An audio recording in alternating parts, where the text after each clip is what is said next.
Allô, Gym en ligne! Rana et moi, on est très contents de vous revoir dans une nouvelle vidéo. On espère que vous allez bien. Puis aujourd'hui, dans la vidéo, on voulait vous donner des exercices pour le tunnel carpien. Donc, c'est une condition qui arrive qui est très fréquente et surtout chez les gens qui vont utiliser des aides techniques ou qui vont propulser le fauteuil roulant parce que vous utilisez beaucoup les poignets. Donc, on va voir comment on peut soulager les symptômes puis aider en fait à se départir, à ne plus avoir un syndrome du tunnel carpien. Donc, on va faire quelques exercices pour soulager le tout. Donc, on fait les exercices assis, on n'a pas besoin d'équipement, mais on doit être capable de bouger les bras et de s'étirer. Donc, installez-vous bien, mais avant de vous installer, on vous invite à faire un pouce sur la vidéo ou à faire j'aime. On vous invite également à vous abonner à nos différentes plateformes. Donc, vous pouvez nous suivre sur YouTube principalement. Donc, abonnez-vous, vous allez pouvoir voir toutes nos nouvelles vidéos. Et vous pouvez nous écrire des commentaires si vous avez certaines conditions que vous voudriez qu'on fasse des vidéos, qu'on donne des exercices pour améliorer ces conditions-là. Ça va nous faire un très grand plaisir de faire des vidéos pour répondre à vos besoins. Également, on vous invite à partager en grand nombre aux personnes que ça pourrait intéresser et aider. Sur ce, sans plus attendre, on y va. Le syndrome du tunnel carpien, c'est souvent... en fait, c'est le nerf médian qui passe dans le poignet puis qui va soit être accroché, qui va créer des douleurs dans les doigts. On peut avoir des engourdissements, on peut avoir dans les deux doigts, on peut avoir des douleurs ou des tensions au niveau du pouce, au niveau du poignet. Donc, sachez qu'il y a souvent une condition qui peut être au niveau du cou également. Le nerf médian peut être atteint à différents endroits.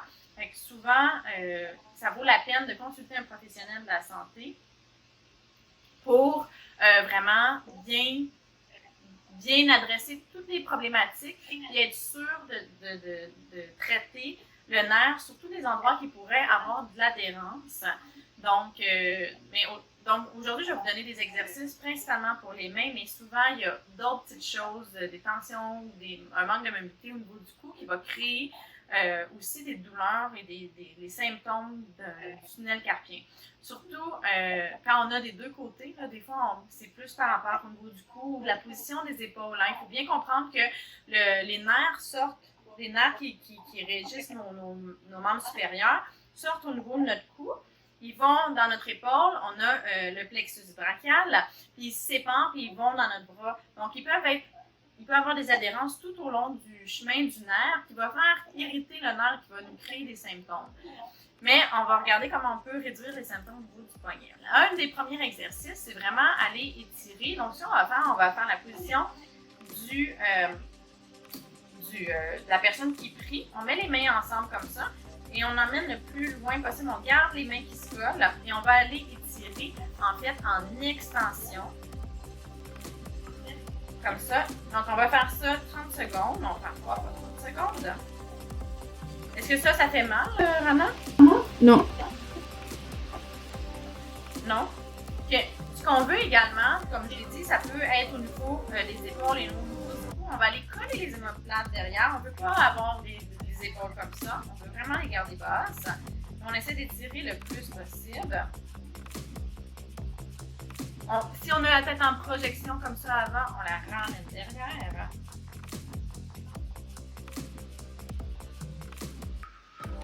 Excellent. On relâche, on peut faire des mouvements comme ça. Okay. On va le refaire, un autre 30 secondes, on se remet comme ça. On pousse, on essaie d'aller plus loin.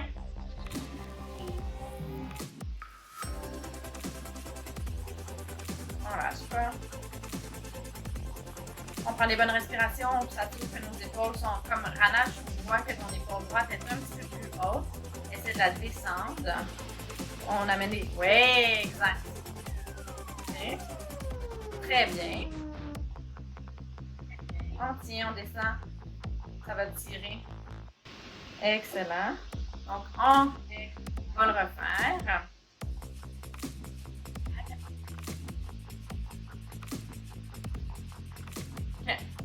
Et on se remet. On fait une troisième fois. En position de prière, on essaie d'aller encore plus loin. On met les épaules bien droites. On ramène la tête qui est en projection avant comme ça.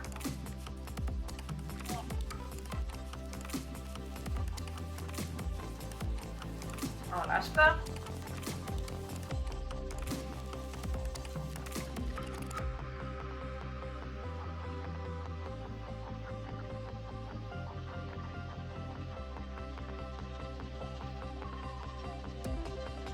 Excellent.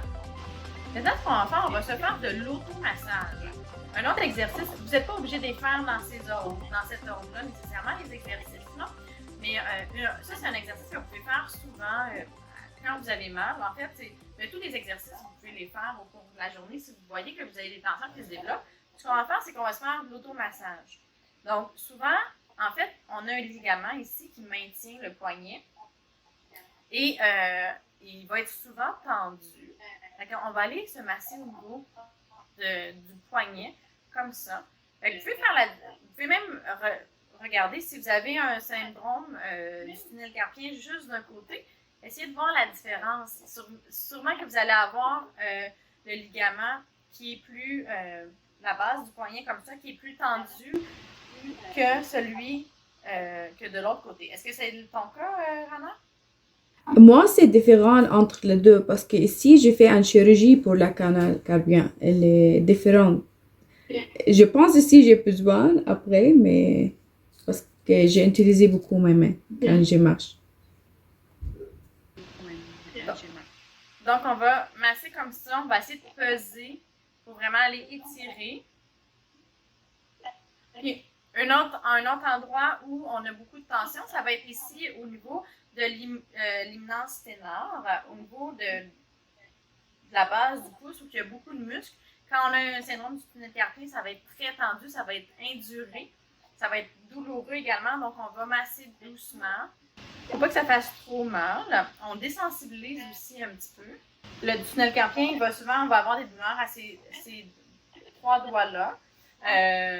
Donc, c'est là que c'est le nerf, c'est le dermatome du nerf qui peut être touché. Donc, on peut avoir des fourmillements, une diminution de sensibilité ou une drôle de sensation. Ça peut faire de la douleur. Donc, il y a des exercices aussi de glissement de nerf. Là, on va montrer principalement ce qu'on peut faire au niveau de la main. Donc là, on peut masser la porte, l'imminence ténor et le ligament. OK. Maintenant, on a étiré au niveau local, on a étiré le poignet, le ligament transverse avec les doigts. On a également massé pour assouplir les tissus. Maintenant, ce qu'on va faire, c'est qu'on va aller étirer les fléchisseurs du poignet, ceux qui font comme ça. Donc, on va mettre le bras en extension et on emmène les doigts vers le bas, comme ça. On peut aller chercher aussi le pouce. Donc, on essaie d'étirer. On y va, on va maintenir ça 30 secondes. Est-ce que tu sens l'étirement, Rana? Oui.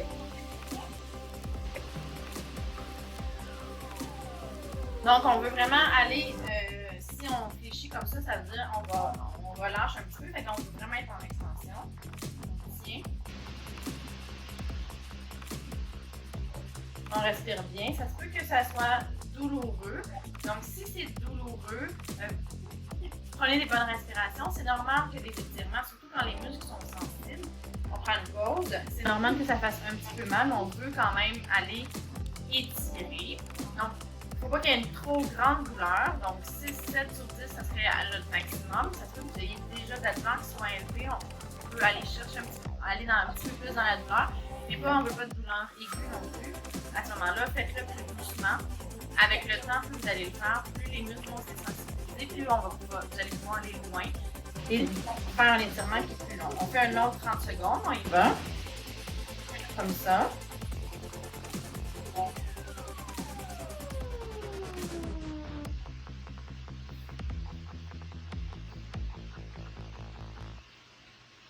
Donc, on garde le coude en extension. Très bien.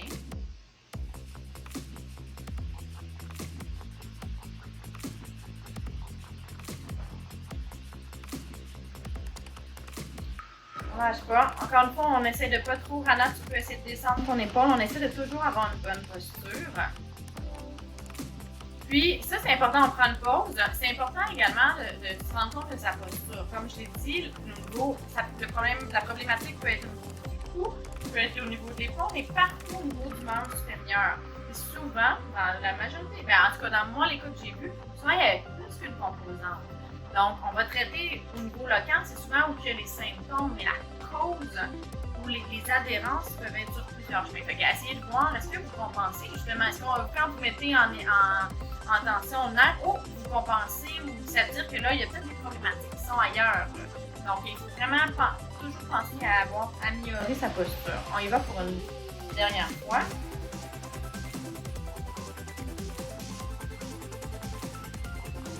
Donc, on garde les épaules à la même hauteur. On amène le pouce vers l'arrière également.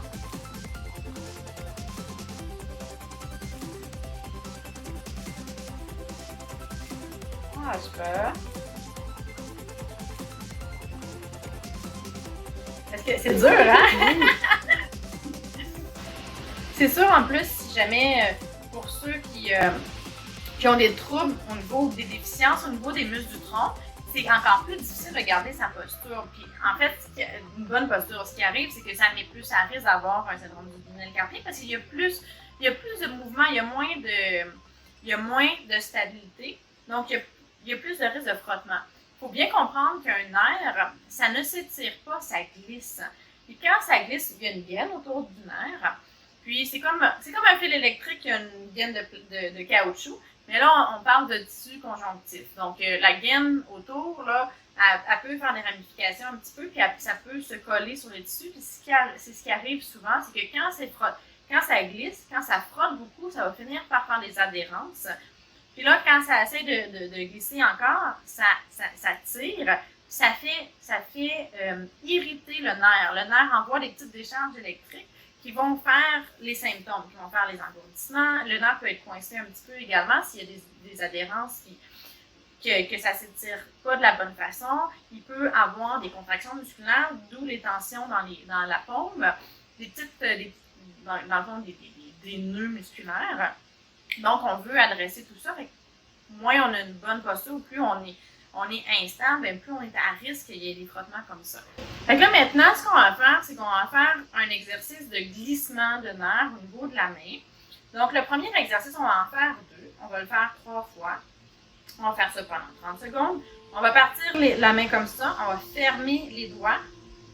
Okay? Et ensuite, on fait un point. Donc, on est comme ça. On ferme juste les doigts en crochet et on fait un point. OK? On y va doucement, on fait ça pendant 30 secondes à répétition. Donc, comme ça, on ferme juste les doigts et on fait un point. On réouvre, on ferme les doigts et on fait un point. OK? On fait glisser les tendons et le nerf. Laisse tourner les tendons. C'est pas un exercice qui va faire nécessairement mal.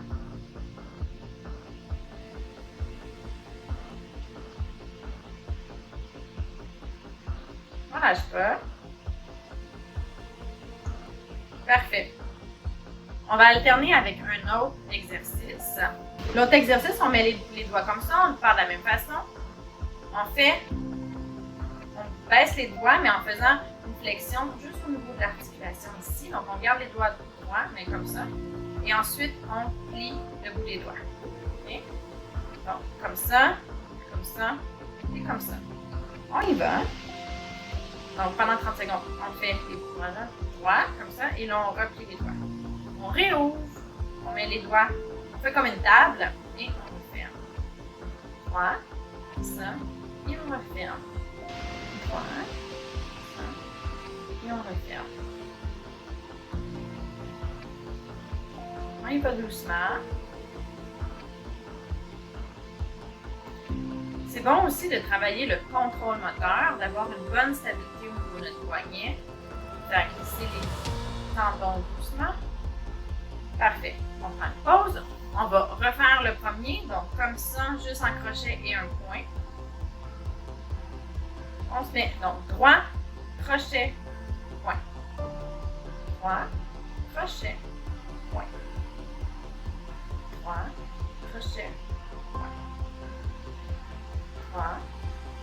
des doigts, un crochet et un point.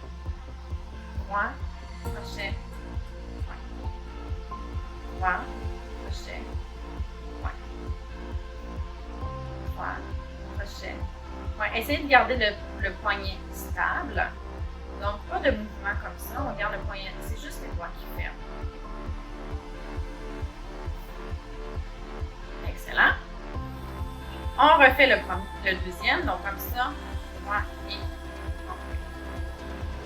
Donc, comme ça, on fait la table et on fait. Droit, table, droit, table, ferme. Droit, table. Droit, table, ferme. Droit, table, ferme. Et on ferme. Droit, table, ferme. Droit, table, et on ferme. Excellent. On va refaire le premier. Ça va toujours, si jamais ça crée des petites tensions, que c'est difficile, vous pouvez vous ramasser. Si le nerf est irrité et que ça crée des petites tensions, vous pouvez faire une pression sur la zone, souvent ça va être au niveau du pouce, vous pouvez ramasser, prendre une pause entre les exercices. On ne veut pas trop irriter, si ça irrite, vous prenez une pause, vous pourrez recommencer la journée après, vous pouvez mettre la glace également pour réduire l'inflammation si il y a de l'inflammation qui s'est faite. Ce qu'on veut, c'est aussi, on doit travailler un petit peu dans la douleur, puis aller masser, aller tirer, mais on ne veut pas que ça irrite parce que sinon, ben, ça va en fait empirer le problème. Donc, on refait une dernière fois les séries de glissement. Donc, comme ça, crochet et comme ça, on y va. Donc, droit, crochet, point, droit, crochet, point, droit, crochet, point, excellent, droit, crochet, point, droit, crochet, point, droit, crochet, point, excellent, crochet, point, crochet, point, point, spot. Excellent, super. Et on fait le dernier. Donc comme ça, et on va. On y va, c'est parti. Droit, table, point. Droit, table, point. Droit, table, point. Droit, table, point. Droit, table, point. Droit, table, point. Droit, table, point. Droit, table, point. Droit, table, point. On y va doucement en contrôle. Excellent, super. Donc ça, c'est les petits exercices à faire qui sont plus au niveau local. Mais je vais le redire, puis je pense que c'est important que je le redise. Souvent, c'est multifactoriel, c'est pas juste au niveau du poignet. En tout cas, dans ma pratique, avec mon expérience, il y a souvent beaucoup de choses tout au long qui partent soit au niveau du cou, de l'épaule, qui descendent. Donc, en tant que physiothérapeute, moi, j'évalue tout. Donc, je vais aller regarder la mobilité des vertèbres cérébrales au niveau de l'épaule. Puis souvent, on se rend compte qu'il y a beaucoup de tension un peu partout, qu'il y a des points de tension qui sont très, très proches du nerf qui peuvent comprimer. Donc, pour être vraiment efficace, il faut aller toucher à tout et régler les petits problèmes qui sont tout au long. Donc, ça vaut vraiment la peine de consulter. C'est des conditions qui se traitent assez rapidement, je vous dirais, surtout en sachant, en allant cibler vraiment les problématiques, puis les tensions. Donc, tu sais, on peut vous donner pas juste des exercices pour le poignet, mais aller faire de l'automassage au niveau du reste du bras, aller travailler la posture. Ça, c'est une des premières choses également. D'ouvrir les épaules, aller coller les épaules à l'arrière, ramener la tête comme ça pour vraiment que l'appareil, on appelle ça neuroméningé, donc que les nerfs ne soient pas mis en tension. Parce que quand on est en enroulement comme ça, au niveau du plexus brachial, mais il est étiré. Et quand on a la tête comme ça aussi, mais au niveau des vertèbres, ça peut aller accrocher les nerfs. Donc, de travailler tout ça, d'avoir la meilleure posture possible, c'est souvent la première chose à faire pour régler le problème. Puis si vous pouvez regarder si c'est parce que vous propulsez le fauteuil, mais que vous allez chercher beaucoup en rotation interne, que vous avez les épaules beaucoup enroulées, si vous avez des douleurs, là, moi ce que je vous conseille de faire, c'est d'essayer. Première chose, on corrige la posture, puis on fait le même mouvement. Dans certains cas, là, en fait, dans beaucoup de cas, juste de replacer la posture, la personne fait le même mouvement, puis il n'y a pas les mêmes symptômes. En fait, souvent, les symptômes sont soit diminués, ou même dans certains cas, il n'y a pas de symptômes. Donc ça indique vraiment que c'est au niveau, c'est plus postural. Puis quand ça fait longtemps qu'on a cette problématique-là, c'est sûr que là, il va y avoir eu plein de tensions, puis il y a des symptômes qui sont restés. Donc, il faut vraiment aller adresser les tensions, puis aller assouplir les tissus. Mais une première chose que vous pouvez faire, c'est travailler la posture. Donc, c'est quand même une condition simple et complexe à la fois, donc parce qu'il peut y avoir plusieurs causes, puis des fois, le diagnostic différentiel de qu'est-ce qui crée le tunnel carpien est plus difficile à faire. Fait que je vous conseille de consulter un physiothérapeute, mais vous pouvez entre-temps faire les petits exercices qu'on vous a proposés, que je vous ai proposés aujourd'hui, et travailler votre posture. Donc voilà, j'espère que vous avez aimé la séance. Ça a bien été, Rana? Oui, je vais essayer pour faire chaque jour parce que vraiment chaque matin j'ai mal à mes doigts. OK. Oui, puis si le matin vous avez mal, ça peut être aussi votre posture pendant la nuit. Oui. Donc ça vaut peut-être la peine d'évaluer votre comment vous dormez. Si vous dormez beaucoup sur le côté ou comme ça, mais c'est ça. Dans le fond, quand on dort comme ça ou si on dort, on comprime cette zone-là. Puis quand c'est comprimé, en fait, le nerf, il manque d'oxygène. Puis là, il va faire des douleurs, il va avoir des engourdissements. Donc, ça vaut la peine de bien évaluer ça. Ça peut être la position de votre tête, votre oreiller qui est trop grande, que là, votre tête est trop en projection ou même en fermeture s'il est trop petite. Donc, il y a différentes choses à évaluer. Puis ça, c'est des petites choses à faire qui sont simples, qui vont faire une grande différence. Donc, certains, c'est leur posture à l'ordinateur, qui est comme ça. Donc, ou la souris, beaucoup de mouvements, il y a des plans qui existent, il y a différentes choses. Donc, l'approche pour le tunnel carpien, c'est vraiment multidimensionnel, multifactoriel. Fait que regardez dans votre quotidien qu'est-ce qui crée, à quel moment vous avez les douleurs, et qu'est-ce que vous pouvez changer par rapport à ça. Puis, encore une fois, vous pouvez faire accompagner par un professionnel. Donc, ça va parfois plus rapidement, on peut vraiment bien cibler qu'est-ce qui a changé. Donc voilà, j'espère que vous avez aimé la séance. Si vous avez aimé, on vous invite à faire un pouce sur la vidéo, à faire j'aime. On vous invite également à vous abonner à nos différentes plateformes, notamment sur YouTube. Donc, vous pouvez vous abonner à notre chaîne, être mis au courant de toutes les nouvelles vidéos, nous écrire vos commentaires, vos suggestions, vos besoins particuliers. Les vidéos sont faites pour vous.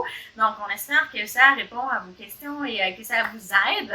Donc voilà, et vous pouvez partager bien sûr un grand nombre de personnes que ça pourrait intéresser et aider. Sur ce, Rana et moi, on vous dit un grand merci d'être avec nous, de faire les exercices avec nous. C'est toujours un plaisir. Je suis contente de te voir, Rana, comme ça. Hein? Donc voilà, puis on vous souhaite une excellente journée. On a hâte de vous revoir dans une prochaine vidéo. Au revoir! À bientôt!